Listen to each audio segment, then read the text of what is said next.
Hello everyone, welcome to exam mentor. तो friends, कैसे हैं आप लोग। आशा करती हूँ आप सभी लोग बहुत अच्छे से होंगे और बहुत बेहतर तरीके से अपनी तैयारियां कर रहे होंगे। चलिए, इसी उम्मीद के साथ आज की क्लास देखते हैं। आज की हमारी क्लास किससे रिलेटेड है? ब्लड रिलेशन से। ठीक है, तो फ्रेंड्स, ब्लड रिलेशन से बहुत सारे क्वेश्चन पेपर में पूछे जाते हैं, आप लोग देखते ही होंगे। ठीक है, तो आइए आज हम ब्लड रिलेशन के बारे में थोड़ी सी चर्चा करते हैं, जिसको क्या कहते हैं हिंदी में, रक्त संबंध, है ना। जैसे जो हमारे रक्त संबंधी होते हैं उनको हम कैसे निकालते हैं, कैसे ज्ञात करते हैं, उसके बारे में आइए थोड़ी सी चर्चा करते हैं, थोड़ा सा डिस्कशन करते हैं। ठीक, तो चलिए शुरू करते हैं। अच्छा, ब्लड रिलेशन जानने से पहले हमें कुछ चीज़ें जानना ज़रूरी है, तो बता देती हूँ मैं आपको। ठीक है, इसमें क्या होता है ना कि आपको जैसे कुछ सिंबल्स दिए होते हैं, उसे सिंबल्स के अकॉर्डिंग ही हमें ये सॉल्व करना होता है ब्लड रिलेशन। तो उसके लिए हमें कुछ चीज़ें जानना चाहिए। जैसे कि कह दिया जाता है ना कि ए और ए बी का भाई है। ठीक है, क्या कहा जाता है? ए बी का भाई है। तो देखिए, एरो ऐसे लगाएंगे हम। ठीक है, ए के साइड में, क्योंकि ए को बोला जा रहा है, ए क्या है? बी का भाई है। ठीक, और भाई है यानी कि ये ए की बात हो रही है। और यहाँ पे महिला और पुरुष को दिखाने के लिए अगर मेल हम दिखा रहे हैं तो मेल को प्लस से हम डिनोट करते हैं, और अगर फीमेल कहा जाए तो उसको हम माइनस से करते हैं। ठीक है, जैसे यहाँ पे कह दिया गया कि ए क्या है? बी का भाई है ना, तो ए भाई हो गया, तो उसको डिनोट करेंगे हम किससे? प्लस से, क्योंकि ए जो है वो मेल है। इसी तरह अगर कहा जाए कि ए बी की बहन है, ठीक है, अगर कह दिया गया कि ए क्या है? बी की बहन है, तो एरो हम ए के साइड में लगाएंगे और इसको हम माइनस से डिनोट करेंगे। ठीक है, ए को हम माइनस से, माइनस क्या बता रहा है? Minus female. यहाँ पे आप लिख लीजिए, मेल, मेल को हम प्लस से डिनोट करते हैं और फीमेल, फीमेल को हम माइनस से। ठीक है, तो ये हो गया, यह इतनी जानकारी हुई। और इसके बाद में आपको ये जानना चाहिए कि जैसे अगर कह दिया गया कि ए और बी भाई हैं। ठीक है, ए और बी भाई हैं, तो ए आपका है और बी, देखिए इसमें एरो हम दोनों साइड लगाए हैं क्योंकि ये दोनों क्या हैं? भाई हैं। तो यहाँ पे हम प्लस लगा सकते हैं, यहाँ पे भी प्लस लगा सकते हैं, इधर हम भाई भी लिख सकते हैं। ठीक, और अगर कह दिया गया कि ए बी दोनों बहनें हैं, तो ए बी बहनें हैं, ये भी हम इसी तरह ही लिखेंगे। हाँ, जब समान जनरेशन होती है, जैसे ए और बी दोनों समान जनरेशन के हैं, भाई भाई भाई भाई भाई या भाई बहन कहा जा रहा है या बहन बहन कहा जा रहा है, तो वो एक ही जनरेशन के होते हैं, तो इसलिए उनको हम ऐसे एरो से, ठीक है, ये हॉरिजेंटल एरो है, इससे डिनोट करते हैं। अब यहाँ पे कह रहा है कि ए बी क्या है? दोनों बहनें हैं, तो बहनें हैं यानी दोनों की फीमेल है, और फीमेल के लिए माइनस का चिन्ह और यहाँ बहन लिख दिया है। ठीक, अब हाँ, यदि अगर जैसे कि अभी तो मैंने बताया कि एक अगर जनरेशन दिखाया जा रहा है तो ये दोनों मतलब इस तरह का एरो लगेगा, हॉरिजेंटल एरो। अगर जैसे कि एक पीढ़ी से दूसरी पीढ़ी में, मतलब दूसरी जनरेशन में अगर जाना है, जैसे कहा गया कि ए बी का पिता है, ठीक है, तो उसको दिखाने के लिए हम लॉन्गिट्यूडनल, जैसे कि ये कह दिया गया कि ए क्या है? बी का पिता है ना, तो बी यहाँ हो गया और ए यहाँ हो गया, यानी कि बी, ए क्या हो गया? बी का पिता, पिता है यानी कि मेल है, तो मेल को दिखाने के लिए हम प्लस का चिन्ह लगाएंगे। ठीक, अगर कहा गया कि ए जो है क्या नाम है? बी या ए ही, मान लीजिए बी कहा गया कि बी ए का बी का बेटा ए है, ठीक है, या बी का पुत्र ए है। ठीक, ठीक, या बी का पुत्र ए है, तो इसमें आपका ये क्या हो जाएगा? ए मेल हो गया और पुत्र हो गया।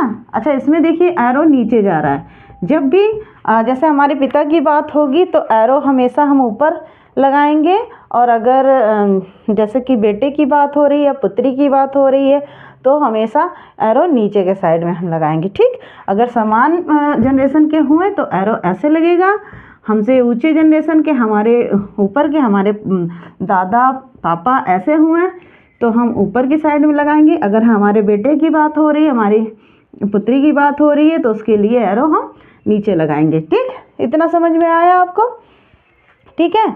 अच्छा, यहाँ पे हम प्लस माइनस, जैसे हमें मान लीजिए नहीं याद रहता है कि हम मेल के लिए प्लस लगाएं या फीमेल के लिए माइनस लगा रहे हैं, तो क्या कर सकते हैं हम यहाँ पे डायरेक्ट मेल फीमेल भी लिख सकते हैं। यहाँ पे आप एम लिख दीजिए, यहाँ पे एफ लिख सकते हैं ना, कि वो हमको क्लियर रहेगा बिल्कुल कि ये मेल है ये फीमेल है, हमें थोड़ा कन्फ्यूज़न नहीं होगा ना। तो जैसे भी आपको सही लगे, जो सुटेबल लगे, वैसा आप कीजिएगा। ठीक, चलिए क्वेश्चन में आते हैं, देखते हैं हमें क्वेश्चन क्या करना है। लिखा है ए बी का भाई है। ठीक है, क्या कह रहा है? ए बी का भाई है। किसके बारे में बात हो रही है? ए के बारे में। ए क्या है? बी का भाई है ना। यहाँ पे हम देख लेते हैं, ए बी का भाई है, ए की बात हो रही है, इसलिए एरो हमने ए के साइड में लगाया है। और ए भाई है किसका? बी का, यानी कि ए मेल है। मेल के लिए आप यहाँ प्लस लगा सकते हो या आप एम भी लिख सकते हो। और है क्या ये है क्या? ये भाई हैं। ठीक, यहाँ आप भाई लिख सकते हो, यहाँ भी लिख सकते हो, आप इधर भी लिख सकते हो, ये भाई है। ठीक, समझ में आया? उसके बाद क्या कह रहा है? सी बी की बहन है। सी क्या है? बी की बहन है। अब सी के बाद बात हो रही है ना, सी के बारे में। सी क्या है? वो बी की बहन है, यानी कि ये फीमेल है। ठीक, और क्या है? ये बहन है। ठीक, हो गया इतना। उसके बाद क्या कह रहा है? डी ए का भाई है। डी क्या है?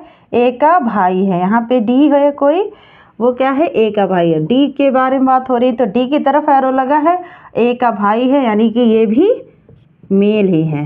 ठीक, अब क्या कह रहा है? बी किस प्रकार से डी से संबंधित है। ठीक है, बी की बात हो रही, बी किस प्रकार से डी से संबंधित है। अब देखिए यहाँ पे हमें डी मिल गया, ये मेल है, ए मेल है, सी फीमेल है, लेकिन बी का हमें जेंडर नहीं क्लियर हो रहा है ना। बी के बारे में हमें पता नहीं चल पा रहा है कि ये मेल है या फीमेल। ये इन लोगों के भाई भी हो सकता है और बहन भी हो सकते हैं ना। इसको हम बहन भी मान सकते हैं, मतलब मेल भी मान सकते हैं और फीमेल भी मान सकते हैं। इसलिए इस तरह के जब क्वेश्चन आते हैं तो उसका आंसर क्या होगा कि डाटा जो है अपर्याप्त है। क्या है?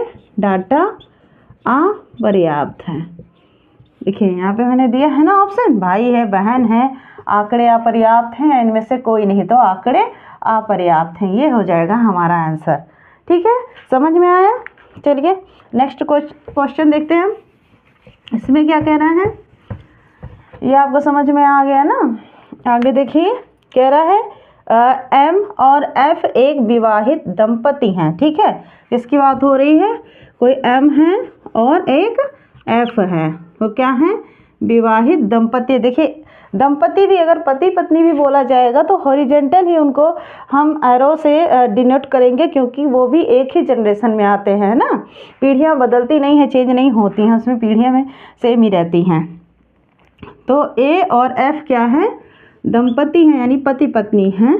ठीक है, इनको आप कुछ भी मान लीजिए, कोई पति है एक पत्नी है। ठीक, अब क्या कह रहा है कि ए और बी बहनें हैं।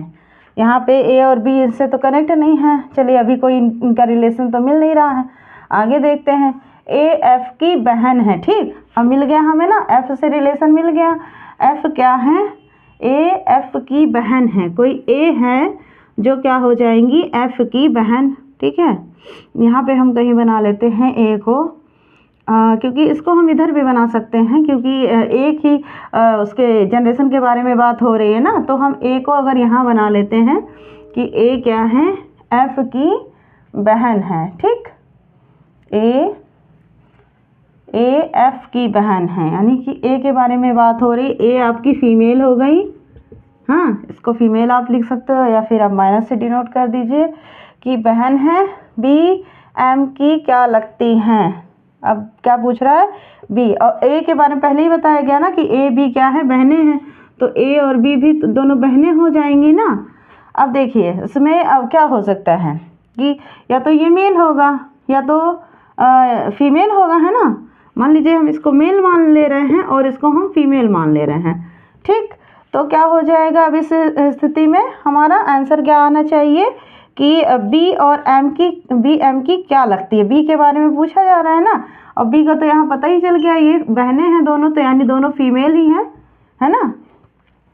तो अगर इनको हम मेल मान लेते हैं तो ये दोनों पति पत्नी हुए, और तो ये इनकी क्या हो गई, जीजा साली हो गए ना। तो बी के बारे में पूछा जाए बी एम की क्या लगती है, तो बी एम की क्या लगेगी, साली लगेगी। ठीक, आई बात समझ में, ये बी एम की साली, ये आंसर हो जाएगा। ठीक है, ये बात समझ में आई। अगर देखिए ये इतना अभी 2 ही क्वेश्चन में लेकर आई हूँ, अभी और क्वेश्चन में इससे लाती हूँ ब्लड रिलेशन से, उसमें और आपका क्लियर होगा। देखिए यहाँ पे जैसे कोई जेंडर दिया नहीं है, लेकिन दंपति तो पति पत्नी हमेशा पति आगे आता है ना, तो इस हिसाब से मेल यहाँ लिख दिया गया और फीमेल को यहाँ पे लिख दिया गया है। चलिए नेक्स्ट आगे मैं ब्लड रिलेशन का ही कुछ लेकर आऊँगी क्वेश्चन, उसमें मैं आपको और भी क्लियर करूँगी।